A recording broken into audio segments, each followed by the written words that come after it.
Welcome back to the Morning Brief on Channels Television, and we're still staying with the petrol conversation, particularly with a view to looking at the implications of this new price adjustment on cost of living, on the economy, and all the other related issues. And joining us to have an understanding, to help us have an understanding with this is economist Mr. Kelvin Emmanuel. Mr. Emmanuel, thank you so much for coming on the program. Good morning. Thank you so much for having me.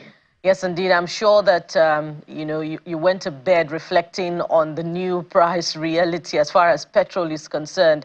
And this morning, we've tried to understand the factors responsible for this new increase, particularly as we spoke not too long ago with one of the marketers from the Retail Association, the president to be precise. But there seems to be little information that he has as well about what is responsible. Based on the current realities of landing cost of petrol, our continuing importation, in spite of the fact that we now have a homegrown refinery, what do you believe to be the cause of this current increase? Well, I think it was 2 days ago, I was informed that the State House communications team and NNPC officials had a meeting with some people in Lagos where they announced the new pricing template and announced to them that the market has been deregulated. What I have not seen, which is quite strange, is that following that closed door event, there's supposed to be official communication from NNPC that sections 205 and 206 of the Petroleum Industry Act of August 2021 has come into effect. There's supposed to be an official statement from NNPC on behalf of the government to inform the general public that it's a willing buyer, willing seller market, and that marketers are free to import products. NNPC is no longer going to be the sole buyer, because I'm also aware that for the month of September 2024, last month, NNPC imported 814,000 metric tons of PMS, and they booked cargoes for October, for November, and for December of 2024. So the question now becomes, number one, the questions I have for the government and the questions that we should ask that will inform this current increase is, number one, at the current price, recommended retail price of PMS in Nigeria, NNPC is no longer subsidizing petrol. Even at 8.97 that they were selling in Abuja and 8.55 they were selling in Lagos, they were no longer subsidizing the petrol prices in Nigeria. Because if you look at the pricing template for PMS, what the refinery actually gets is ex-refinery price and the premium, which is anywhere between $680 and $700 per metric ton, and premium. Every other cost like demurrage, like finance costs for financing LC, like throughput and shuttle, and then costs that they build in, like DPRA fee, margin distribution, is solely on the government. Anywhere between 28 and 31 cents per liter is solely on the government, not on the refinery. Okay, so the question that we need to ask the government is, why is the government still booking cargoes to come to Nigeria when you have a refinery in Lagos that can supply Nigerians through daily consumption? Because I maintain that it's cheaper for the government to work with the Dangote Refinery than to import cargoes to Nigeria because of the landing cost of importation. It's cheaper for the government to supply crude oil feedstock to the Dangote Refinery and work under the Naira-based sales swap arrangement than for the government to import cargoes into Nigeria that has issues of quality control. So the impact of this development is that you're going to see an immediate effect on prices. And now, the last time we spoke, we were talking about the central bank and the decision of the NPC to raise MPR by 50 basis points, despite the fact that there was a 2 months consecutive slowdown in the rate of increase in inflation. Now we see the wisdom in the NPC deciding that they were going to raise by 50 basis points despite that slowdown because they preempted this decision. Maybe they had knowledge of what was going to happen, and they, like they said, it's better for us to increase the MPR. I was just made to know by someone who is close to me last night that he needs to borrow money for his business at 37.5% interest, and the bank is offering him a 4 months moratorium. And he's going to have to start paying about 4.8 million naira interest, by the fifth month. Now, that's the reality of businesses today. Businesses are going to have to borrow at anywhere between 35 and 40% interest. The question is, how do they survive? How are they going to turn in profits?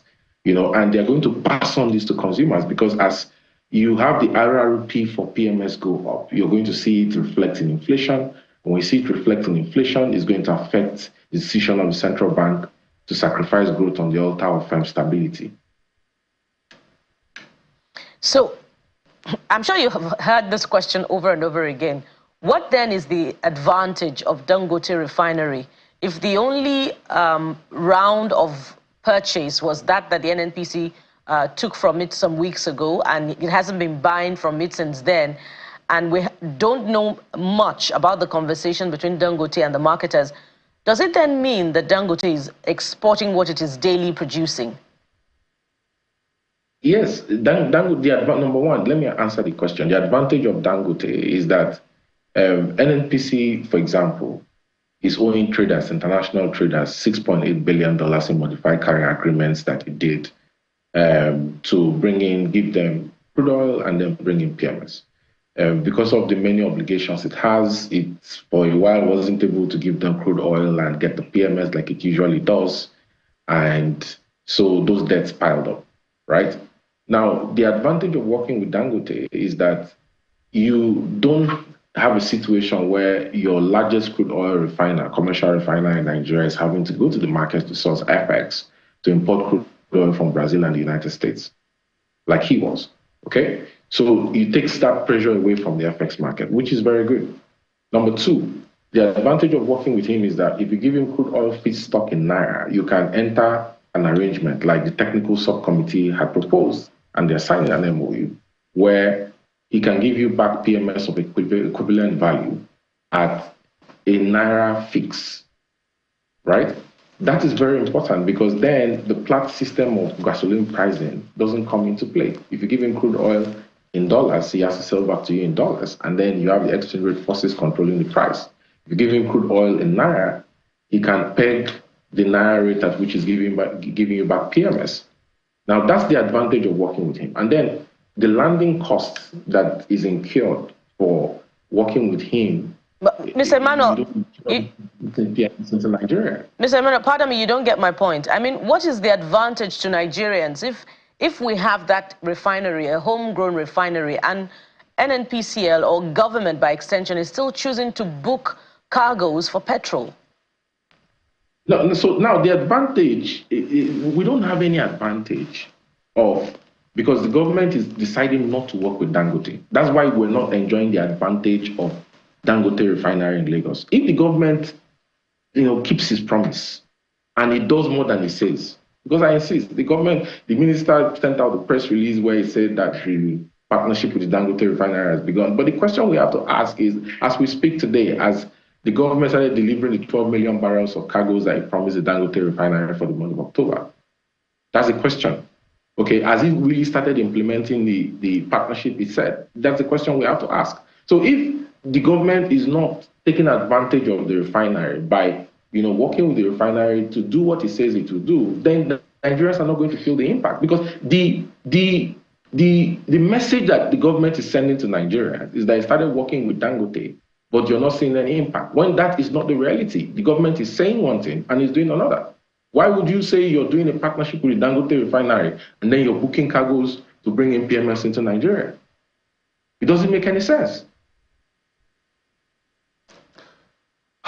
Well, you say it doesn't make sense. And if you're saying that as an economist, looking at the figures, you can then imagine how Nigerians feel. Maybe it doesn't make sense squared for them. So what do you think the considerations are here?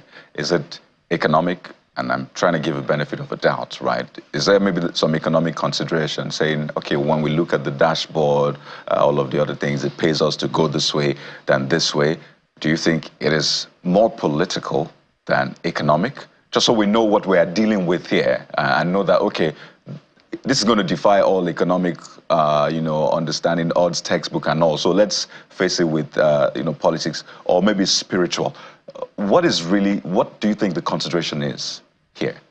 Okay, so first of all, I'll tell you, the Port Harcourt turnaround maintenance of Port Harcourt Refinery has failed completely. There are issues around the fact that the refinery lacks as-built data for them to check the production history, the maintenance history of the refinery, issues on corrosion pipes. There's obsolescence. Like, it's difficult for the technical contractor that was recruited to turn around the refinery to actually get his work done. And also considering that there's a lot of political interference, in terms of the EPC and the structuring of the finance for the refinery. So the turnaround maintenance of Port Harcourt Refinery, I can tell you, has failed. But I don't know if the government is ashamed to come and tell Nigerians that the turnaround has failed and that it's better for them to focus on the private sector and investments to actually build commercial refineries in Nigeria. Dangote has successfully done that. So maybe there are considerations of probably turning Port Harcourt into a blending plant. I don't know. A blending plant, I should mention, cannot refine crude oil. It can only cure off-spec petrol, like it's done in Malta and Lumen. We're going to see that. But now, what are the considerations? What are the possible justifications for wanting to import? I hear some people say monopoly. Well, the barrier to entry for building a commercial refinery is between $10 and $20 billion. How many people in Nigeria within the last 30 years have invested $10 billion into Nigeria? Even the IOCs, the last major project we had in Nigeria, before the Dangote Refinery, was a decision to build Train 7. How many companies in Nigeria have invested $10 billion in Nigeria within the last 30 years? That's the question we should ask. A company in Nigeria invested $20 billion to build a refinery, and that is a major deal. So the talk of monopoly goes out of the window because you can't point to like more than 3 or 4 or 5 companies in Nigeria that can possibly raise that money from equity and debt to undertake such huge projects. Dangote Refinery, I keep telling Nigerians, is the 7th largest refinery in the world.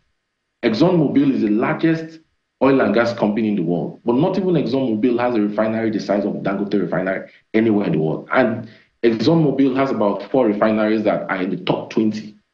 They have a refinery in Singapore called located in Jurong Island that can do 605,000 barrels. They commissioned the refinery in Texas, in Irving, Texas, that can do 250,000 barrels last year.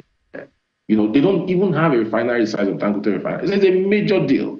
So the question is, there's no issue of monopoly here. You have a brand new refinery in Lagos. Take advantage of it. The monies you're using to go and import petrol from other parts of the world, which are been proven, by the way, are substandard. I cannot compare with what you get from Dangote Refinery. You can use to provide crude oil feedstock to refinery in Lagos and do a crude oil swap, like it's always done with other counterparties. Right, Mr. Manuel. So it's imagination, and it doesn't make any economic sense whatsoever. So clearly, other things are at play here.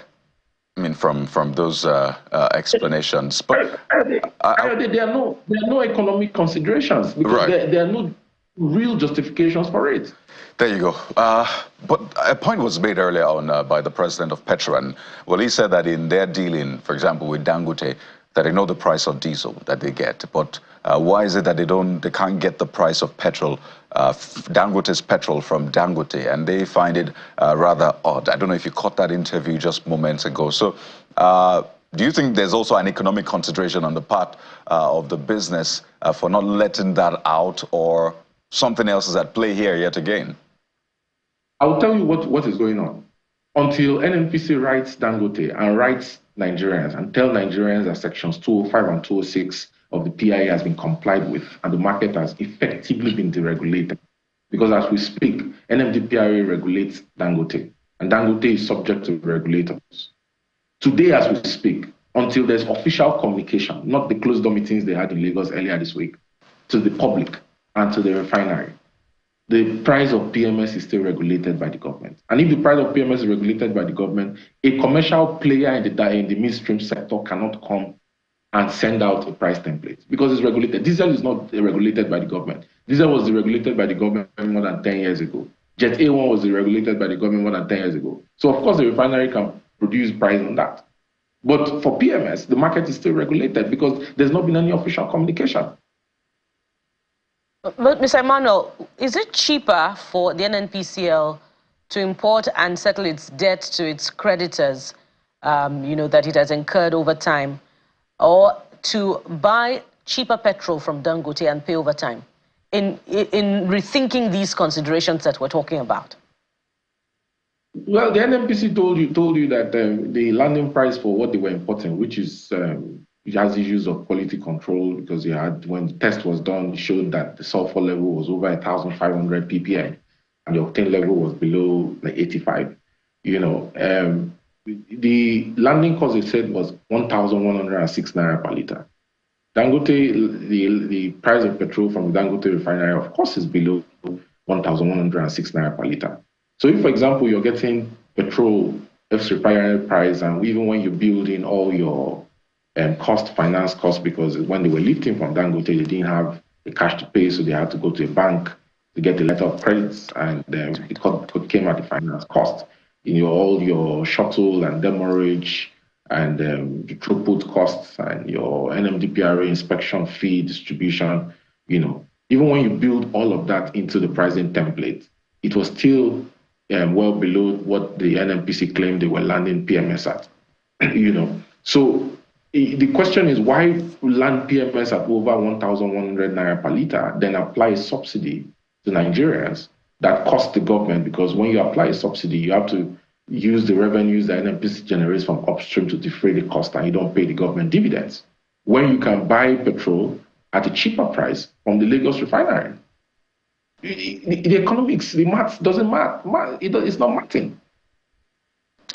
Well, Mr. Emmanuel, quickly, so let's also understand the supply angle of it. So there's the regulation, the law, the pricing, but the supply bit. How much is Dangote able to produce and supply Nigeria? Because Mr. Gillis-Harry also mentioned it, right? How much is Dangote able to supply? If our consumption is 40 million, can Dangote meet 40 million? Clearly would need to, make up for the difference in some way. And since Port Harcourt Refinery is not working, there also have to be some sort of importation. Don't you agree? Well, so, right now the refinery, I'm aware, is able to do about 30 million liters per day. Is it 30 or 10? 30 million liters a day. Of petrol? 30 million. Yes, of petrol, yes. Nigeria can do, consumes, the true consumption of Nigeria 35 million liters per day. That's the true consumption. I know in the past I've mentioned that our consumption over the last 20 years came from about 21 million liters per day, and has grown steadily at between 7 and 12% compound average growth rate. And it doesn't make sense that your consumption all of a sudden jumps by 300% over the last 10 years. The data doesn't add up. There's no data to back it. There's no empirical evidence, like you say, to back up that sudden jump in increase, except there is foul play.